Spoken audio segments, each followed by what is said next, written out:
Ashputtel. The wife of a rich man fell sick, and when she felt that her end drew nigh, she called her only daughter to her bedside and said, "Always be a good girl, and I will look down from heaven and watch over you."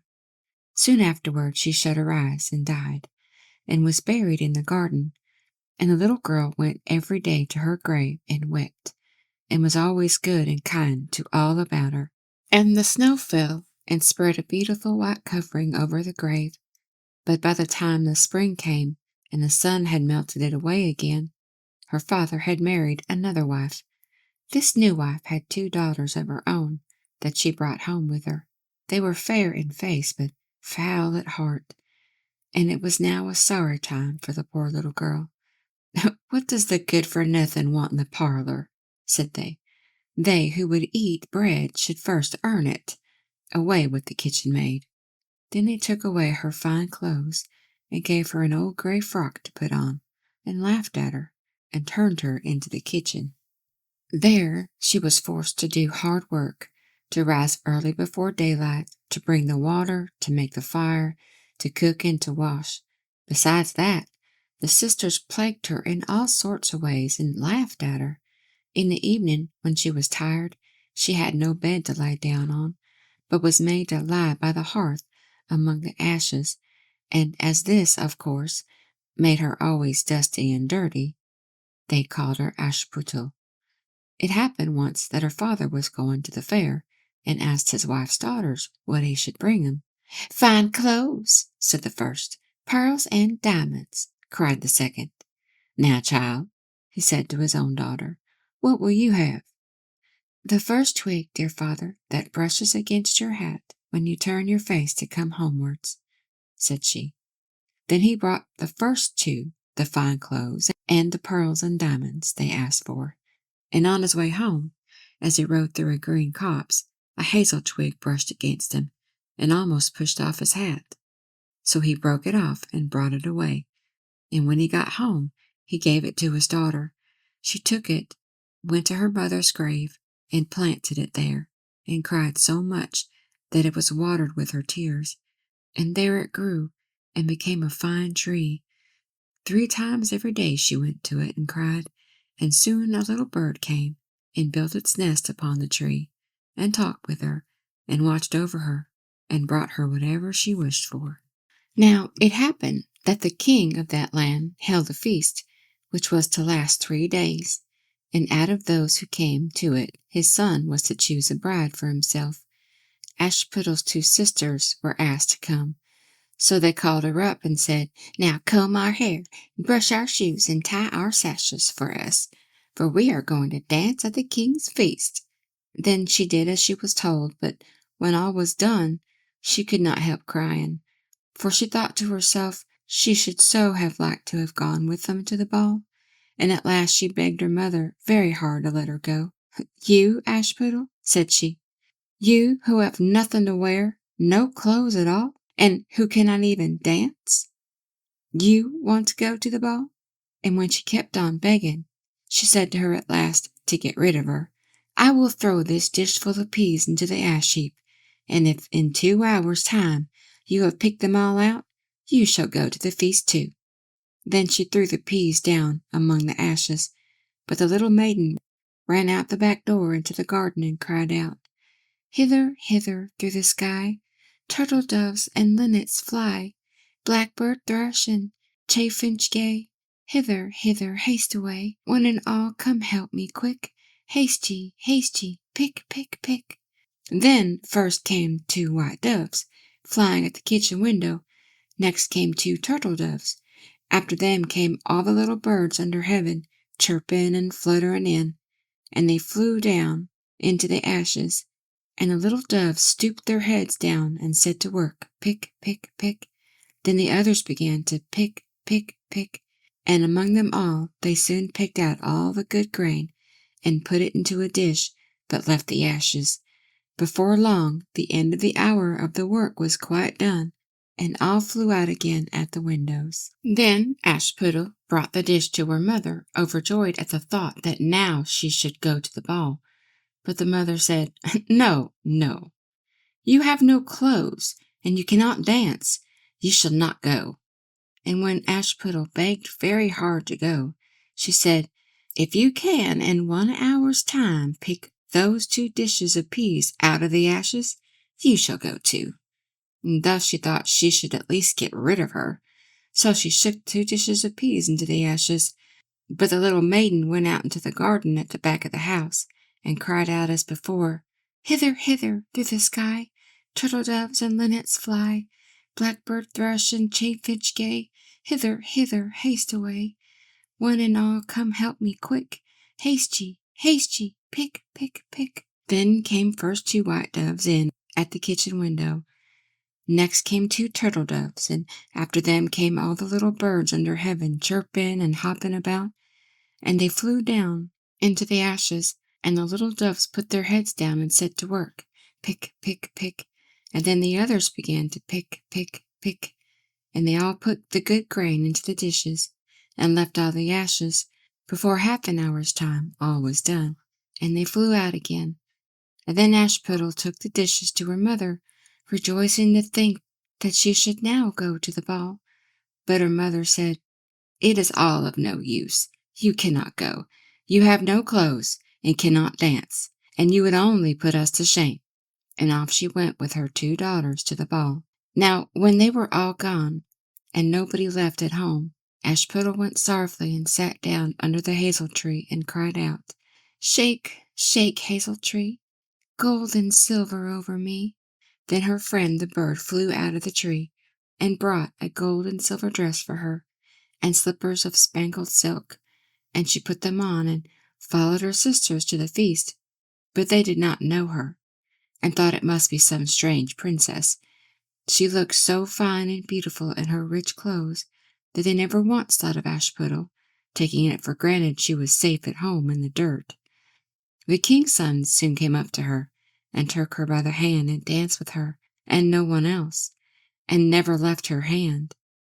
And when anyone else came to ask her to dance, he said, "This lady is dancing with me." Thus they danced till a late hour of the night, and then she wanted to go home, and the king's son said, "I shall go and take care of you to your home," for he wanted to see where the beautiful maiden lived.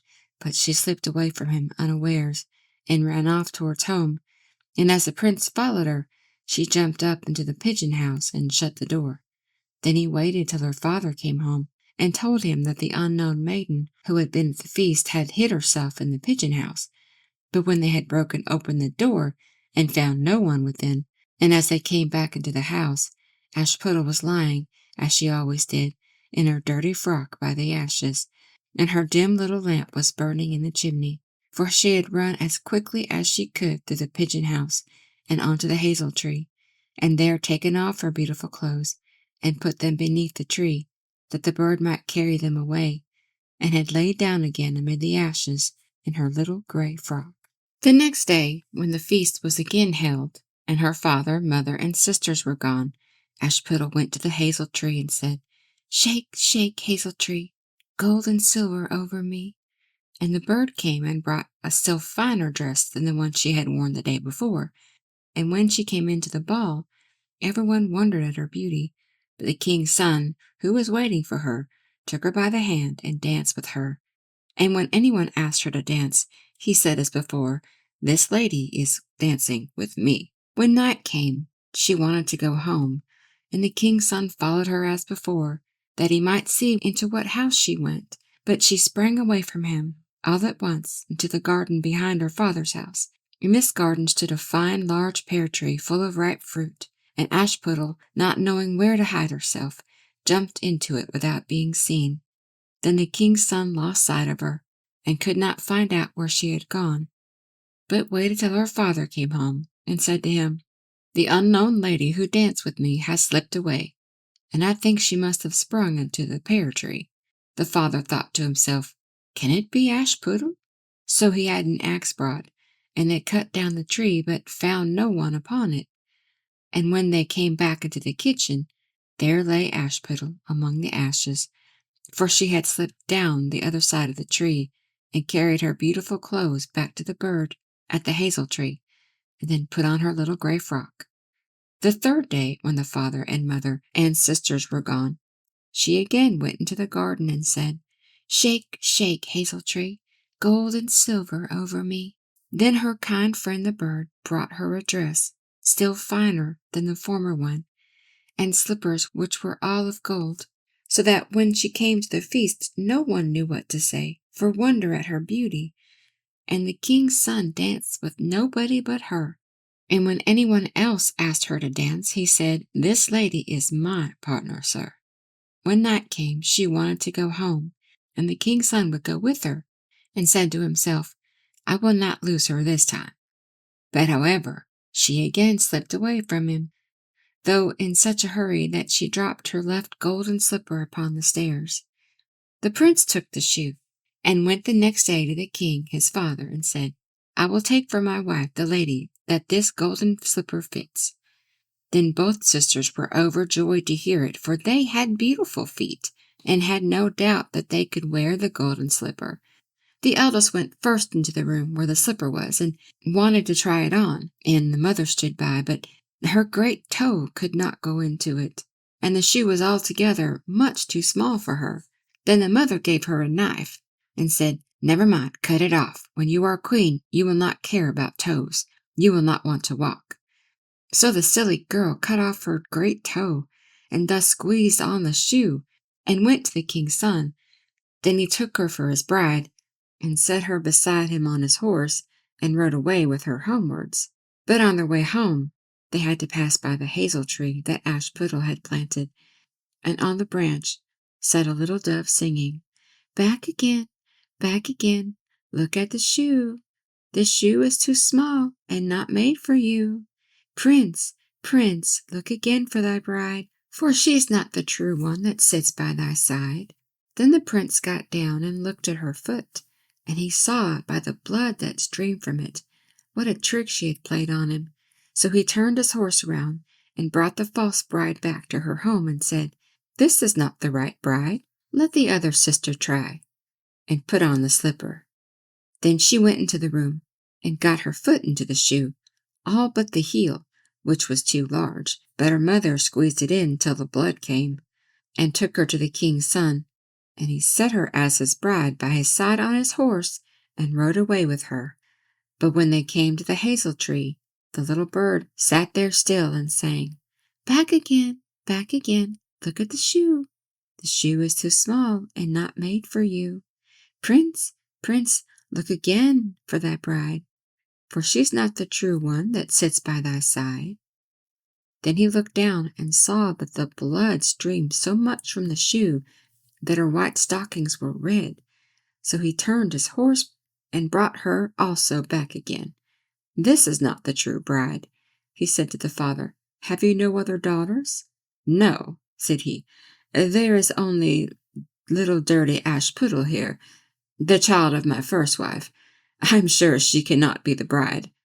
The prince told him to send her, but the mother said, "No, no, she is much too dirty. She will not dare to show herself." However, the prince would have her come, and she first washed her face and her hands, and then went in and curtsied to him, and he reached her the golden slipper.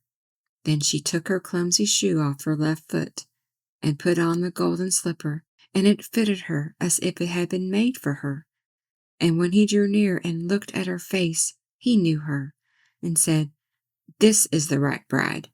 But the mother and both sisters were frightened and turned pale with anger, as he took Ashputtel on his horse, and rode away with her. And when they came to the hazel tree, the white dove sang, "Home, home, look at the shoe. Princess, this shoe was made for you. Prince, prince, take home thy bride, for she is the true one that sits by thy side." And when the dove had sang its song, it came flying and perched upon her right shoulder, and so went home with her.